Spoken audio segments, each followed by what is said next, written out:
Welcome to Stony Creek, located in wild and wonderful southern West Virginia, here in the heart of Appalachia, nestled between the Allegheny and the Blue Ridge Mountains. Join us as we explore a culture rich in history and historical landmarks, cooking mid-Appalachian style, gardening, DIY projects, and back porch sitting.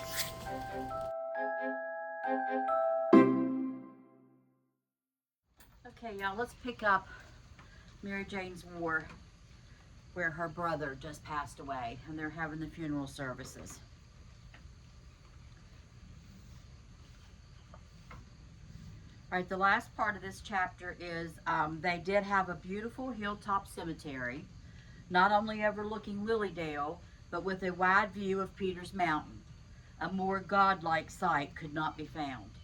At the service, Mary Jane tried to comprehend as the preacher spoke. He said, "Dust thou art, and into dust shalt thou return.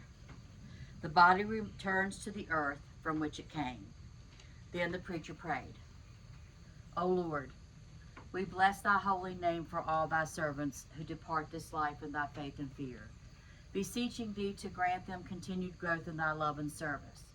She was able to hold her tears until the singing. Now labor's task is over. Now the battle days have passed. Now upon the Father's shore lands the voyager at last. Tears kept Mary Jane from hearing anything else that was said. She looked at her brothers and sisters and was so glad they were beside her. That evening, after the funeral, Mary Jane wanted to be alone with her thoughts. She didn't know what the others were thinking, but she couldn't stop thinking of her mother. Chapter 2.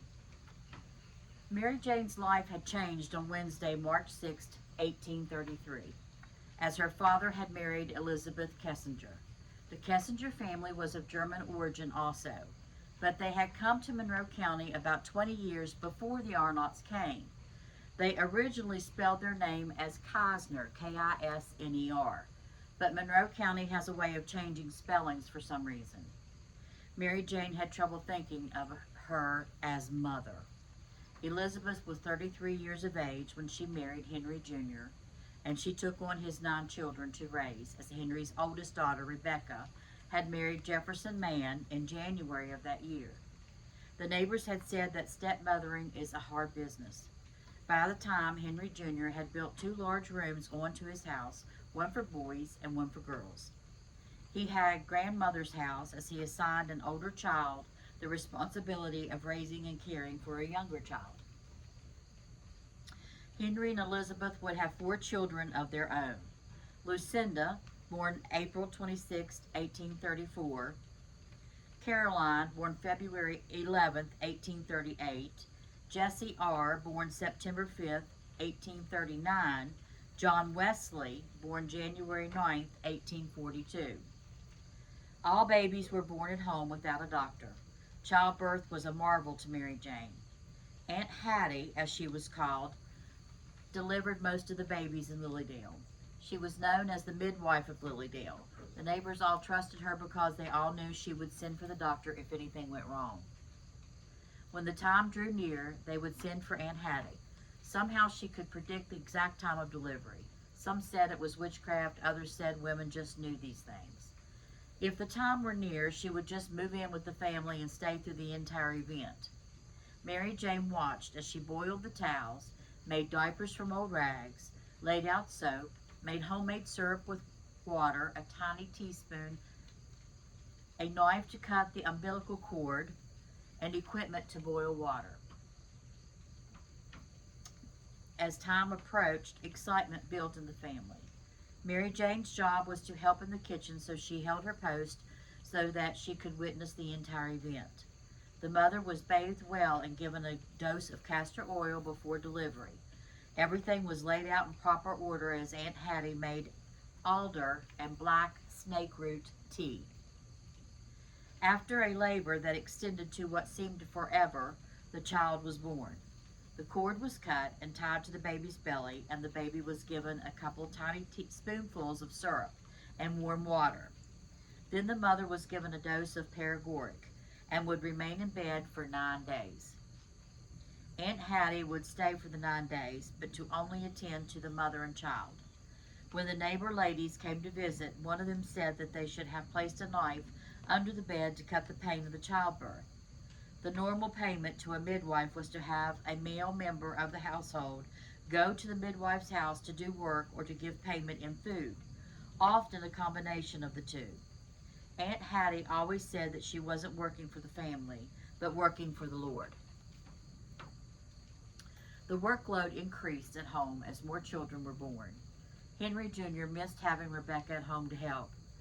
He was having second thoughts about giving her permission to marry, as she was only 17 at the time. But she was Henry's first daughter, and she pretty much had him wrapped up. Or was it because Henry may have been thinking that a son-in-law would be more help around the farm? Jefferson Mann, however, was 27 years of age and had a mind of his own, so they moved to a place down on Indian Creek. Her brother, Zachariah, was close to Mary Jane in age and had a propensity for schooling. He would come home from school full of enthusiasm to show what he had learned. The older children showed him no attention, so Mary Jane became proficient with American Primer and Webster's Spelling Book and doing figures from Pike's Arithmetic Book. She caught on fast and was the benefactor of Zach's school learning. Henry Jr.'s farm had been doing well, even though he worried about the lack of help. Neighbors suggested that with cable gone, he should buy himself a slave. He had heard that slaves would be sold in Union 2 weeks from Saturday, so he started to think about it. No one in the Arnott family had ever had a slave, and all he knew about slaves is that they cost a lot of money and you had to feed them.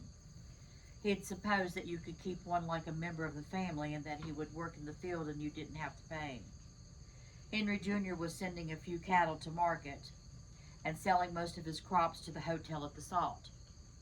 The hotel would buy only the best of the produce, and farmers had such a hard time keeping up with demand to the point that the resort bought its own farm on Turkey Creek to ensure its own supply. The summer guests at the Salt had increased every year since the worldwide cholera epidemic of 1832 that hit the East Coast so bad. People said it started much earlier in Asia and worked its way through Africa and into Europe. Some said it started in Africa, but if it were so, then why didn't the Negro slaves have more immunity from it? One story was told that in Richmond, 40 people died from cholera in one day, and that 3/4 of them were slaves. Panic hit the coast, and people left in droves, mostly to the reputation for curing what ails you. Even after the epidemic had passed on, increasing numbers of rich planters and land gentle people would come to pack the Salt every summer. It also had the reputation of setting the best table among the springs, and it soon became the favorite of the people from South Carolina coast. Mary Jane's grandmother, Elizabeth, made the best Schemmerkäse or cottage cheese around. She could also make Spamfersel, I know I'm not saying that right, Karlsbraten, and another German word that I can't pronounce, I'm sorry. But due to the lack of spices and ingredients available, she couldn't make them to her standards. But cottage cheese she did make and plenty of. The hotel liked it so well that on occasion they would send their own carriage twice a week to pick it up at Elizabeth's house.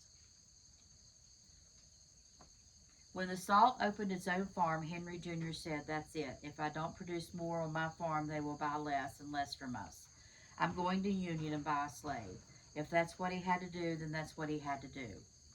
That Saturday morning, he was up early and ready to go.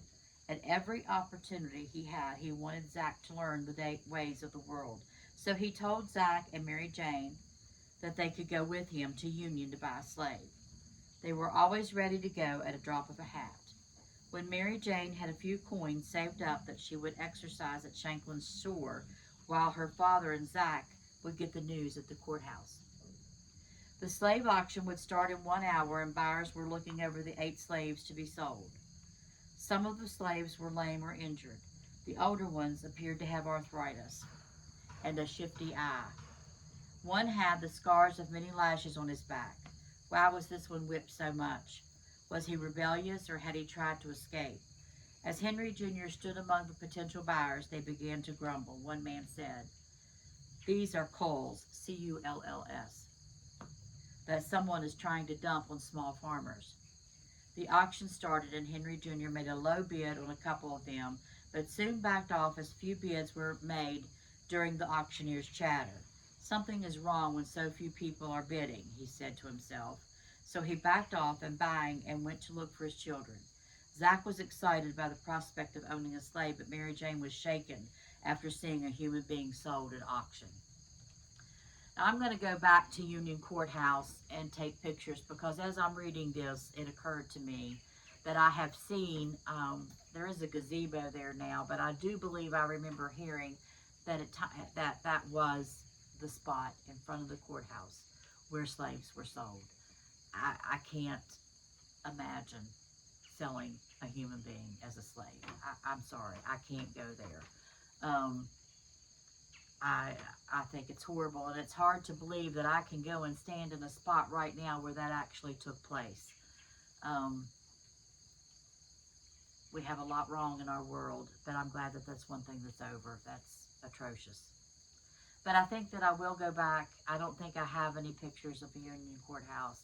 I need to get some, because it's a very, very old building, very historic, for many other reasons than just this. But I think I'll go back and try to take some pictures of that and put that in this video.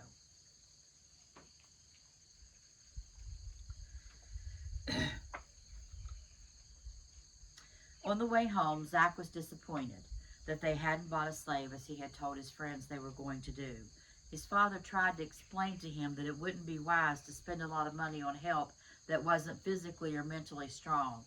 He said to emphasize his point that a fool and his money would soon part. Zach thought for a moment and asked, "Dad, how does a fool and his money get together in the first place?"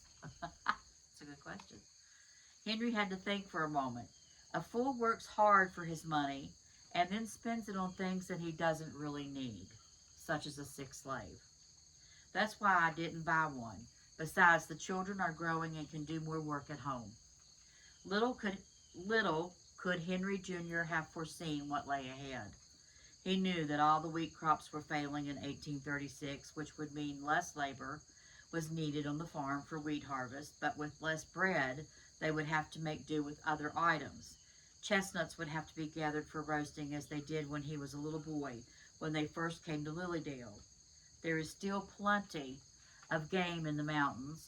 He talked about many things on their ride home from Union, but it all came back to one thing: his preoccupation with feeding his family. He must have had it tough when he first came to Lilydale, the children thought. Henry Sr. was experienced in travel and surviving off the land, but his family was not. Their grandfather had told the stories many, many times in an organized manner, whereas their father told stories as they occurred to him. He talked about the times when wild animals would kill their livestock, and that they tried to raise sheep for wool to make other winter clothes, but the wolves and mountain lions killed them off. Wool was so scarce that they had to rely upon trapping beavers to trade their furs for wool that were shipped in. Henry Jr.'s job was to find and cut fresh sassafras roots, as the beavers were fond of them. He even told about the lady down on Indian Creek who set her baby down on the edge of her garden as she was working in it, and a 6-foot panther grabbed the child and carried it away. Only thing that was ever found was part of the baby's foot.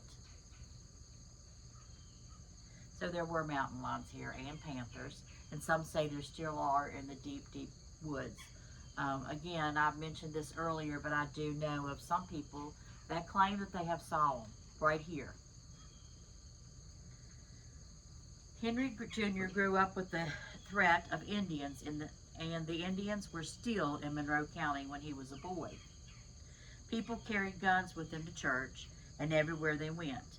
Never did they travel alone unless they were on a fast horse. He also talked about the whole family walking 7 miles one way past Union to the Rehoboth Church on Sundays. Preaching started whenever people would arrive and go on and on until the preacher got hungry. Then they would have dinner on the grounds. Then preaching would start again and continue till it was time for people to walk home before dark. Now, I have been to Rehoboth Church several times. I don't know if I have any videos of it. I need to look into that because that is a fascinating building as well. And the Graham House in Lowell is also very fascinating. In the Rehoboth Church, all the windows have shutters for obvious reasons, but there were portals, if I remember correctly, where they could shoot out of them if Indians did show up. And they had a loft, and they had the benches were hand hewn out of trees. It's just a very fascinating building. It is now a historical site, of course, but I didn't realize that Mary Jane's book even mentioned Rehoboth Church, so I need to include that in our study of this as well. It's a very fascinating historical building. Since they didn't have a Methodist church in Lilydale at the time, the Arnotts, Bakers, and Weichels were devout Methodists. When they had a chance to hear a Methodist preacher, they wanted to get all the preaching they could because it might be the last time for a while. Most of Henry Jr.'s stories are sad, but he had two favorite stories that he would tell. When he was 14, he was asked to join a cattle drive to market as they were shipping their cattle to Richmond. He talked about riding his horse and sleeping on the ground as it was still warm that October. They drove the herd up past Union and out through Sweet Springs, where they got to see the resort there. Then on down Dunlop Creek and to Covington. It was exciting to drive cattle through towns and to keep them out of people's yards and gardens. They had a steer go up on a front porch once. They drove the cattle, were loaded on 2 barges to be shipped to Scott's Station and then on to Richmond. Henry Jr. had wanted to go with the cattle and see Richmond, but that was the end of the drive and they returned home. It was common in those days for people to stop in and check the health and needs of their neighbors. All-day visits were ordinary and long stories of the past were told. Other fond memories were the trips his family made down Indian Creek. They turned up Hands Creek to Ellison Ridge, where Mr. James Ellison, a skilled weaver, had weaving equipment. People would go to his house to buy cloth to make their own clothes. On an earlier visit, Henry Sr. had discovered that Mr. Ellison had also come from Sussex County, New Jersey, and even though Mr. Ellison was 26 years older than Henry Sr., they became such good friends to the extent that their families would visit back and forth. Henry Sr. was fascinated with Mr. Ellison, and Mr. Ellison's stories of Methodist Church originated near Bohemia in Silesia, Germany, and that's likely where the Arnotts came from, as they were Methodists before they came to America. Henry Sr. would have liked to have seen a map of Germany, but there was none to be found in that part of Monroe County. On the way home from Union, they stopped at the store at the Salt for no other reason than to get the local news. Mr. Selden said that he had read in the Fincastle newspaper that a New York fellow by the name of Martin Van Buren had been elected President of the United States. Henry Jr. asked, "How will that affect me?" "Well, the United States controls the banks, and the banks control the economy. Our economy, the resort's economy, is just across the creek," Mr. Selden replied. "If the resort buys good, then times are good. If they don't, then times are hard," Mr. Selden replied. If the resort buys good, then times are good. Mr. Selden then replied, "Maybe so, but I hear come complaints from the South Carolina guest that they are not happy with the U.S. government. They have nothing to complain about the way they throw money at the poker tables over there. Idle hands, I would say." 2 powerful U.S. senators have visited the guest at the Sulphur Springs. Senator Henry Clay of Kentucky and Senator John Caldwell Calhoun of the backcountry of South Carolina. They had teamed up before the 1817 when they when they convinced Congress to build the National Road from Cumberland, Maryland to Wheeling on the Ohio. No small potatoes there. John C. Calhoun had been proposing nullification, the non-acceptance of U.S. laws that were considered detrimental to the interest of his South Carolina. This was the tool that he used to counter the tariff interests of the northern states. Senator Calhoun stood at Sulphur Springs like a noble Roman and moved the entire crowd with his Calhoun dialect. His intelligence and his sincerity that vibrated against the hills. Oh, what a day in the history of the salt. Mr. Erskines, the manager of the resort, was so moved that he named the new row of cottages that were being built on the hill Nullification Row. In the 1830s, Senator Henry Clay of Kentucky brought his Whig Party, W-H-I-G, Whig Party, to Monroe County as a guest of Andrew Birney. It had great appeal to the leading gentry in the country. His opposition to Martin Van Buren put him in good standing with the guests at the resort. Even if the Protestant cleric wing of the party wanted to curtail the liquor trafficking, this didn't go well with some of the guests. Mary Jane loved to watch the guests walk around at the resort. They were dressed as she had never seen before. She didn't know how to describe their fancy clothes.